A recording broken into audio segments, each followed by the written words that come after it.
Gishe imaram now se ko le GVT we ring kapha shala mitle rena thumle apong te in de da yer mi khai we lungli ot manga khida khale ethum we ring kapha ring kashi gisho gazan hi share sang room se aju ni sho new kenan le Genesis Academy hi khya shikhanya principal kala administrator sami da khale madam yodon nagashung kala khar sa MC Pumpting Machinao, Supervisor, Kala Caretaker, Genesis Academy, New Canaan. Kala Tukamay, details of it, the Kerjan Samaman Laga, take with Vaisa say, Shinai, Sir Madam the Niga, the Dungasaki Akale Salala, he had the Kushok Nilaga, me sure he had a razan he rang Shinai. Natum the light other Halaka in the Punning show me like a rasam punk me wang the Junkaning she egala he opportunity can be wang the Nishi and cut. Shinai, had that it I on the Kerjan Samaman say, had that we make up to Otkatonga here how to poke how the Genesis Academy hi cái thời gian học phục cái thời gian học phục cái gì mình cấp từng hành này lệ Genesis Academy he established 2014 li sa khai ne kha school we function fully ha go phok wa 2015 li ha phok now ji ya thật đó học cái phục khi mình Genesis cái gì hi thật đó khi mình lên là cái thời gian phục khi cái样chỉ là thế này lệ mà Genesis ka ji hi ishi school board member na wa ya ashi mi mati le board member mati hi ka thak le ji kha athumui mission vision hi thada ngarai sa ji sot naw le sa ji ya lakha athumui abawa bi hi la pastor na sa ser ji de la che na athumui ning ka phaning thada khangarai hi le gi da athumui ning ni la akha sab nung ra ga ji hi le je na ithum le hi da ha phok sa da ha go phok thada ji khui la Genesis ka ji ithum Bible wi je na la khui la ga athumi da ha phok ji ya part of a ministry ne je na ashi wi ishi school Genesis Academy gi ji he powerhouse ministry gi ji ajing di ran tha da khai ne ji ashi ni da ti thật đó thế là chỉ vào đến tháng này chứ thật đó ishi hi school hi thà cái Ari River thật đó national क्या हसी है ले ले Ari hi 276 le de le 276 young classes were class pre nursery to class 5 in the mang friend जो कदम नाला चला के ले दे शन खुए कलर क्लास ही था तो extra curricular activities cái thà là cái tham mấy cái lấy là thay ngay le ye issue extra curricular jai ka wa issue hi football national grassroots level wang le ni de le ye kala music class le de le ye every Saturday hi national music tam ngai bi to nga tha da issue school naw bi mang maning le ya school ka tai naw bi la ra ka ra tam de le chi le de le la ka chi mang maning le issue hi tha da chung khamai activity based learning sai like tam khami mang maning le ya da every lesson ku ghai tran activity sami la tha thum chi ni da tam khu sak ta tha da tha da le okay tha da chi wi hi tha da shi school wi syllabus ka tha wa ka chi ba na tha da sing da le do ha ni syllabus hi mix ne da hang re shi Manipur board wi mang ne sing board we ne ji ha wa shi hi mai tai mai Manipur ba ya ji ba ji sing e la ka tai pi wa thà da mix sa ser la da chỉ thà da sing ya tôi thấy ở thà da school hi hi thà da nó chung sot nào pin cha khuyên rock là cái hậu cái phok này thà da chỉ da hậu cái phok wi lung hi thà da sponsor cái thao wi sai đối này thà da khang chon cái thao mới lấy đó hi family with our main le da hang re ishi school board member pin hi na athum la da national pin the education khami hi athum la oja wi background sa ser how jai da mili bachot pingli khang khi khami hi sangai how da hi athum la chung sponsor sai board pin ya chi alung jili ishi iwi thada amai ka khani ya hili board members di samai la jang baba me chen la u amai ka khani ya au family ya au pray kala namra pin la thada hili kacham khanai de orphan thada single parent athum pin wang da thada khangton marak li thada มีได้เลย โอ้จีว่าริงพาไหนจ้ะชิมครูที่แต่พับตั้งรกล้านอดสักกลุ่มได้เลยแต่นิ่งอาคาซาแล้วก็อดสักกลุ่มได้เลยแต่โซขมิลาเกียงพอสเตอร์ถ้าละให้เลยยังไม่ต้อง เรา hostel เลยให้ได้เลย hostel เลย interpreter นี่นะ โอ้จะถ่ายได้เลยเนี่ยก็เขาก็พกอัตมีก็ทำไม่ได้ที่เรา struggle ท่าเลยจีจีถ่ายได้ที่เรามั่งไปละ ไม่หังไปเลยอีสิเจเนซิสที่ขจันที่ลิชลักจีเลย first เขาก็พก2015 even ไม่ต้องทำเลย15ดีกว่า even 16ดี join ท่านเอาจีเนี่ยก็15ฮิลีก็ถามเลยจีก็ Genesis the Bible League ก็หังวิBible League ก็ตั้งวิสักก็ไม่เนอะจิชูคริสต์วิสักขนาดที่ถามได้แค่นี้ที่ถามได้อีสิ student ที่ละถามได้แค่นี้มั่งราด โอ้ ถามได้แค่นี้มั่งคือไรนี่Judas 呢show 个孩子他，但我们能做到那个成绩了。哦，是累着很感觉。他大可能 nursery exam ที่ top 几子呀，แต่ top เลยก็ประมาณอีกเดือนแต่ class upgrade 差ประมาณเลย还เป็นกันเลยโอ้เช่นเด้อที่เราดูลิสต์ก็จะจุ่มใส่ขนมที่ถาดเลยจะเข้ากับพวกนี้ก็ตำนาวชาดขึ้นมันคราวอีตุ้งนี้บอร์ดปิ้งนี้นิ่งกับการนิ่งกับหักจีเลยอ่ะทุ่มที่นั่นแหละถ้าได้มีจุ่มนี้ตำพิชิตพิงสักง่ายเขาแล้วก็ school นี้ถ้าได้มีจุ่มไม่ได้รักไปวิบังเลยเด้อคราถ้าได้ขึ้นนี่ที่อ่ะทุ่มคุก sponsor สามีให้ด้วยโอ้เช่นถ้าได้ registration มั่งซะแล้วก็ school ที่เขาพบที่นั่นละ fees แล้วเดียวเขาจะต้องเลี้ยงที่เขาเกิดโอจาขึ้นนี่ก็ให้ตลอดพิมถ้าได้ไม่มีเรื่องแล้วเขาพบจริงแล้วอีกสิ่งโอเคเช่นอยู่จะต้องจะเป็นลาลิโอจาสักแต่เช่นอีกสิ่งอะไรบางอย่างร็อกซันอะไรที่บอดกันเลยอ่ะเนี่ยถึงจะต้องดีว่าจนถึงพาร์ทคือจนถึงร็อกที่พาร์ทแต่ให้แต่แต่อีเลยว่ามีปัญหาอยู่ที่จะต้องดีว่าอี principal มาซ้ำเนี่ยถ้าได้อี principal man administrator อันนั้นสักใครเอาไว้จริงๆถ้าได้ความแล้วก็อดที่ซ้ำมาแล้วก็ตลอดก็ถ้าใจเขาอีที่ struggle ก็จะก็ถ้าถ้าได้ขังโรคแล้วก็จะเป็นบาง first เรียนยาวเสร็จแล้วก็อีนี่น้องไม่ได้คุยเสร็จเลยถ้าได้ฟังซ้ำมาแล้วก็รามามาในบริเวณลู่มิชชั่นขมิ้นมังไงเนี่ยจะเรียนถ้าได้ก็ทำน้องที่school class upgrade ก็สักที่ชุดเดิมก็ทำน้องเลยถ้าได้จึงรามามาเลยถ้าได้รามามาเนี่ยก็จะถ้าได้ขึ้นอยู่เว้น260 76就真的是我们这些阿妹那里上班人才呀。Ma, in 2013 we March 16 the Bangalore the DSSI the Baptist Seminary of South India the MTH को हुए लेके उखरुली ओजा सिंगमा का साल लेके जीविती दे इरम ही चर्च लतियावो द एसोसिएट पास्टर हिम लेसा लागने इन खरी एसोसिएट पास्टर सादा सिंगम खनी 2017 ने 18 जे चर्च ली तो होने का WhatsApp रूम है लगे 2019 ने दिसंबर ली तारीख खाते चुको दे इन्हीं सरसा हुई लगे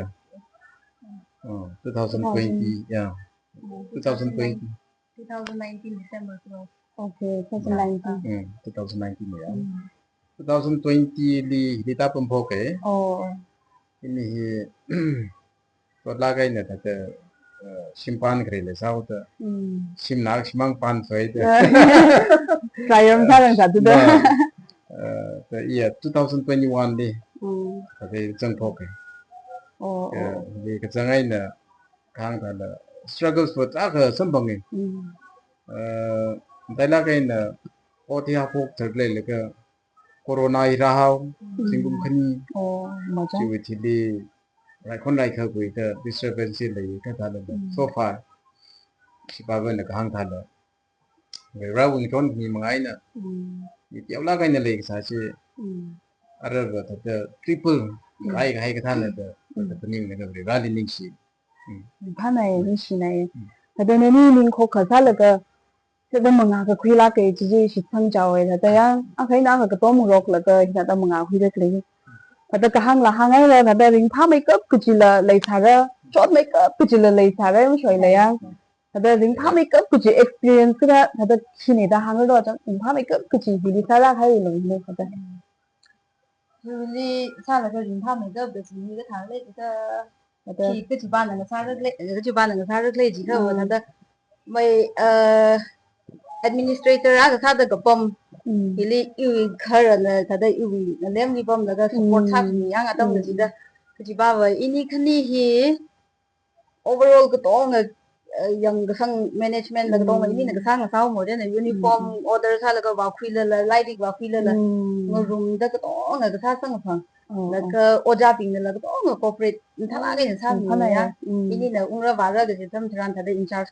thằng là thằng ai yang không rồi cái ishi school hi oja pin hi teamwork hi thằng nào gì á cái này chỉ là thằng này thằng mình cái cái thằng 징파 này chỉ trong gì vậy 다들 저당 하나만 나가 있는 다양 내동이나 근데 administrator 가 살라가 히 그 범리 다들 어차피는 다 아이 support 레기 지금 파에 이 거가 근데 근데 어차피는 간지다 한 nơi hàng logic avra và tìm site to nhá avra và tìm đi thật cái thằng sắp ngay chỉ thật đó nó lấy thật đó chỉ là cái chúng thật này chỉ ba vậy đã cái gì mà ấy thằng thật đó hi school thật đó là hi tông chân là mình mà village đi vào chỉ người thật là village cháu là mà cái đi người mong cái thằng này yang không gì á thì như cái này issue borderly cái sau cái đó vừa vào bình lý thằng là thấy người sợ ngay khi cái chúng cái thằng là school học cái program tràn thì thật là sao mà có cái gì orientation parent orientation gì là cái sao mà sai á thấy thằng là hàng thôi cái ngay thật là sao có cái chỉ plan hàng ngay thằng đi thấy khuyên người sợ ngay thì parents cái chúng cái gì thật là mất ra tâm mà thì là mất ra bình thì là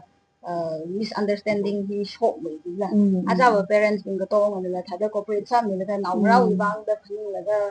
ra mình sẽ sao thì chỉ là chính thức đâm thran meeting cái mà đâm thran thì đi mà tham mình đó và xin mình đó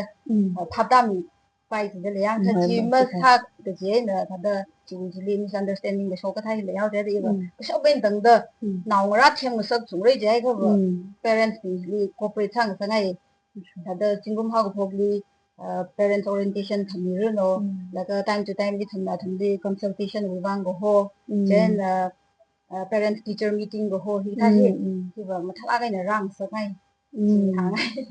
chỉ thật đó yang đó lấy đi là nó sai mình đấy à vợ bà thì là thật đó nào ra là tầm đó lấy chỉ nhá à thằng đi mà thằng ấy là chỉ thật ai mà tầm hàng hay thật đấy cái school là program thật là thằng thằng ấy respond lấy sắc ngay thầy bơm như là đó thằng hắn ngay cái school thì school facilities thì cái thằng đó lấy mà mấy lấy đó Ari siwi Genesis li facility si cái mem được tiêu cái mention sai rồi cái thằng là tiêu người cái mention sai được ngay Ari ri si aju cũng mới sa the chapel class every Tuesday he instead of itum assembly में साला इधर chapel class in दायला के ना नावरा पिंगली रेशिविला chorus cái ना Bible अतम दी शोक बा खंग सक ला तते शोक सा खंग सक तते self confidence इले motivate लस तते सांग सक लगे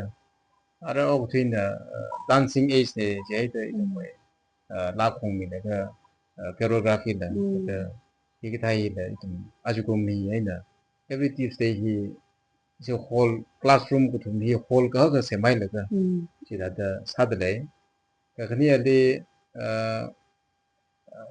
PEFA the Pathways Empowerment Football Academy the collaborate sát là cái grassroots level này nè under 14 way football by hi là school hi collaborate sát là cái hay mi đấy China kamatai sa the ajukum hi ishi music way Center for Music Education the CME the ishi oja gutum the form sa laka dala ga ni ukulele the guitar hi grassroots level na che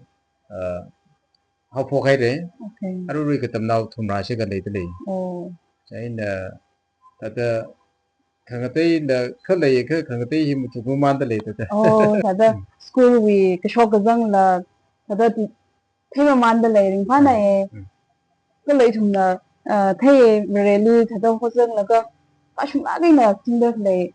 ya madam là thật administration đi pom là cơ mình lá cái được thật xin được lấy mình phá này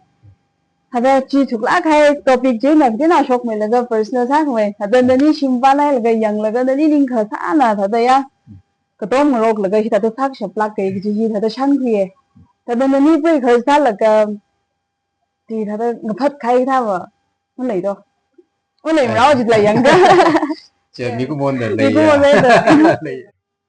mirin đi tờ break cái sa cái gì ups and downs like sir bơm mày cái isprava way nè madam way nè in the học lá cây nè chan cái khuy break vào cái sa tờ in the số bơm nè cái chan cái khuy hi ham cái sưng cái gì awuli quality bay học lá cây nè lấy thì tờ hi vang về vào cái chẳng cất mình xì cái chẳng cất đấy ham cái sưng ấy nè xì ha cái gì awuli lấy lá cái ina ot salaga ot balaga chotla cái nung lala ana ningai hola cái nè han khani yu shai ngai ui mong ngai seba lung ba hi thana cái nè sa khani hi in yang mu chang khate chi ba jing je ta sinau bing de hi ta nó thum garang ran ot balaga khong atam bi ta dang han khani seba sa khani ki he chi ba hi ta nó thum chota le re ka ta le ba hi sang sa gai chai break hi maling se je ka ba itum bresina wa ka ta nga le ka hang ta le si han nga beng mi ta ka hang ta ta uthor thi le la se ha thi sang rum ha ka zali le se ha sang rum ta pi le se ha sang rum school wal ka ung ro ji le se ha sang rum ji hi ba hi ta ta leng sa gai se am sang ha tum le le ka pe ka in the bible tam bi jin da isi member na se ha ban thu mi isi thalai na ta da ichi wi bang i ring phag jing ka te chai na ini hi school ke tiana ur ta ran ka sa pui ka sa ko chung ka le ba me ko tong ka complain ini ne shai mo so de ini ne shai chai na pui sa wi bang ji le ini na ta thung ka tha le ini wi le ring pha ka na ba rally jam na ka ini outside ini tata pangsin na ka phagzali mothor ngin han chai phal la chai chil la jing rol la ham la pangsin na ka siha ka sa ka jin na arujam ini win rin sa da li chai na tata ngachanak la khabat ka chung khale la ok thoi more pum sa ho da ithum na siha li ma jahan na khangatai apong li migen jang hai tharan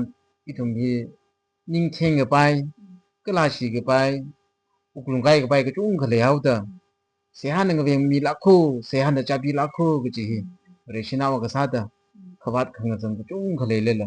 utho ga uklung le pre ka abu sa da hi haim sa ngai thật issue hi cũng xong mà man da national pin li yan thật national pin là yang YouTube yang ngọc sẽ thấy đã ra cái tầm nào pin đi thật nên ni về nữa thật nên ni tầm là chơi là học gì bay thật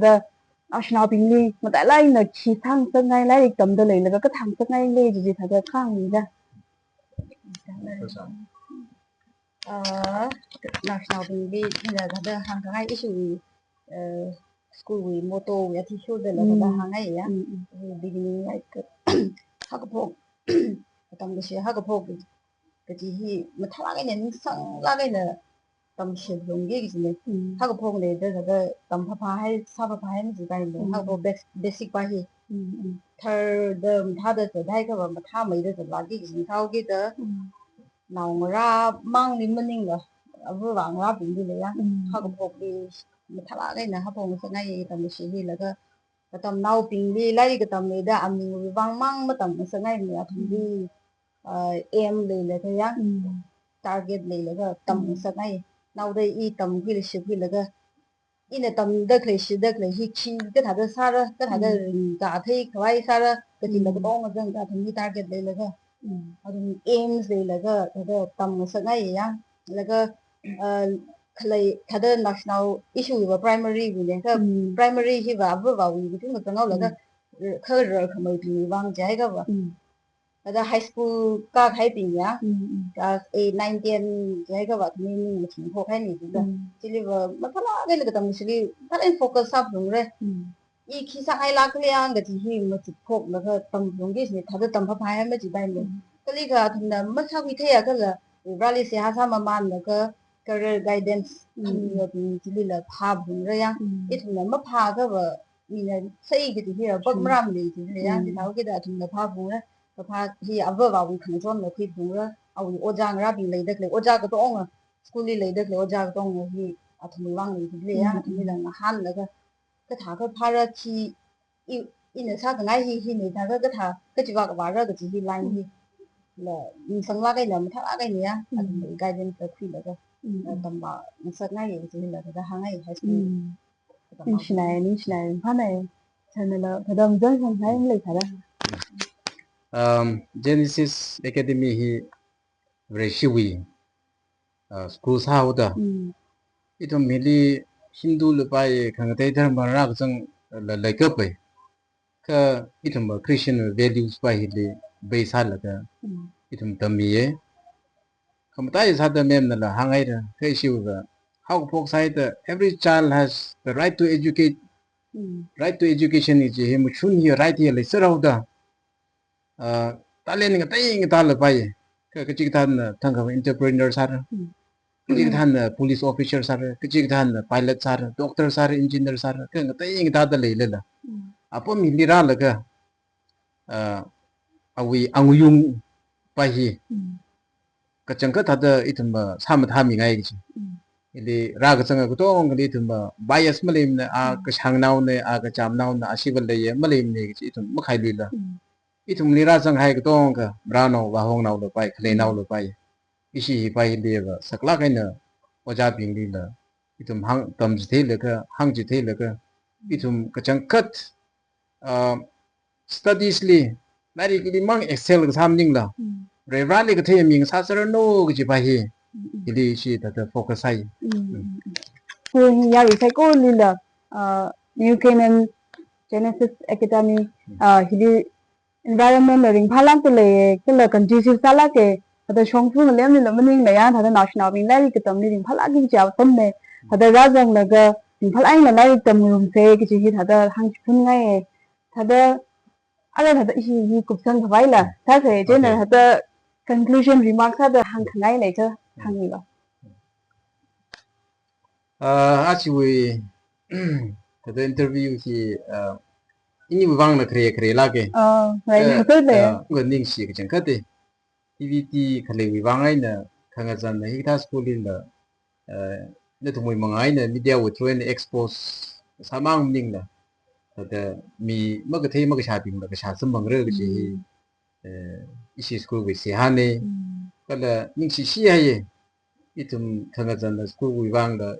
yang mi da khale ga tong ping na la ga tong na la sia ga tha ti khang jon mi lo isi mra naw ba hong naw chung ka la chang pa bam da le chaina itum mi ka moli serve ga sa hi bre ba di otram kha ga chne ji ta itum a khai na ga to ming rok le ka itum bre ba le yang ka la ka a ming tek de ka vai bre ba wi ming tek de ka vai sa se ga chi hi ta hang changai TVT de chung an ning si bam thing le lang chung ning si ye intelligent de ada buster sa sa la ga nangra ping li chengai la ga na nangra ping mi wang da chikat la ga na hi da da hu ministry li ujang la ga hi da da ka to mi da khlai sa mi da khlai wang chang kha king phai Genesis Academy hi yangang bok ti ba za lem ni le da khlai New Canaan li le da khlai ne facilities la thala ga na le da le ka la very shirin li paisa la ga linga khai ya school ne football academy musical class ka la computer class le da le nangra bing li than ra la ga hi da opportunity hi khui la ga ma thala ga na ra tam khri ser lo gi hi hang ngai ne ni shla ga re